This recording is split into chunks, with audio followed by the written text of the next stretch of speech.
يا ربي صل على المسربي وعلى آل وأصحابه كل يواسي يسر لنا كل أمر ربي من كرم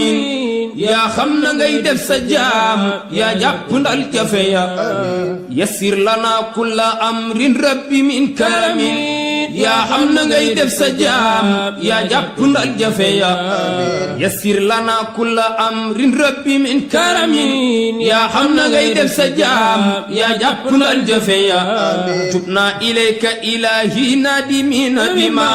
جففنا كتم موي بانخ يا أندي قليا نلجي إليك ظهورا يا زعير لنا نويتو سنم ننغو يومي كنو كنو يا وأنت ذو رحمة ورأفة كرما سير من يجيتو سيمير يا الأبو قليا عجل إغاثة من يشكون ضرهم يجيتي ak ci xol ngay seede seen melo ya bijaayi xayril waral muxtaari min mudari mi kerkeraan jëm ci yow ci nit ñi ak jinne ya wal man xamanna ilaahi rahmataani moo sababoon xamal gaag tëbb ya fastayu ya wa huwa shafiicu lana fiiti wa darrat ya géejug ramam ga day laabal biir ya ak biti ya bi xurmati cheikhi qutbil عارفين معا مودي ستم تيدنوم اسكي برم كويا شيخ الشيوخ أبي العباس من جاينا كي ويرو داي ساتي غنا وبرم دايا شيخ الشيوخ أبي العباس من جاينا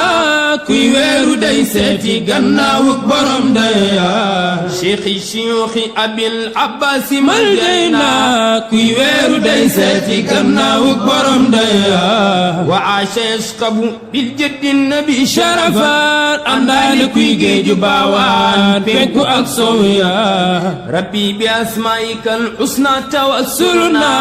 أكبر كتنف أكبر كيف ستمسريا ربي بأسمائك الحسنى توسلنا أكبر كتنف أكبر كيف ستمسريا صلى على أفضل الأكوان أجمعين بريال موي بندجام تيدف تمام غنيا ثم على الآل والأصحاب خاتبة موي جنت جلوري نيدي بيدي كير جباليا اللهم يا من أظهر الجميل آمين وستر الحبيقة ولم يؤاخذ بالجرير ولم يهتك الستر ويا عظيم العفو ويا حسن التجاوز ويا واسع المغفرة ويا باسط اليدين بالرحمة ويا سامع كل نجوى ويا منتهى كل الشكوى ويا كريم الصفح ويا عظيم المني ويا مقر العشرات ويا مبتدئا بالنعم قبل استقائها يا ربي ويا سيدي ويا مولاي ويا غاية رهبتي يا ربي ويا سيدي ويا مولاي ويا غاية رهبتي يا ربي ويا سيدي ويا مولاي ويا غاية رهبتي أسألك أن لا تسوي خلقتي ببلاء الدنيا ولا بعذاب النار فمن علينا إلى العرش خالقنا بسقبة الخلب في دنيا أخرى بارك مكة بارك مدينة بارك فاس بارك تواوان بارك سيد الحاج مالك بارك الشيخ الخليفة فاتحة صلاة الفاتحة.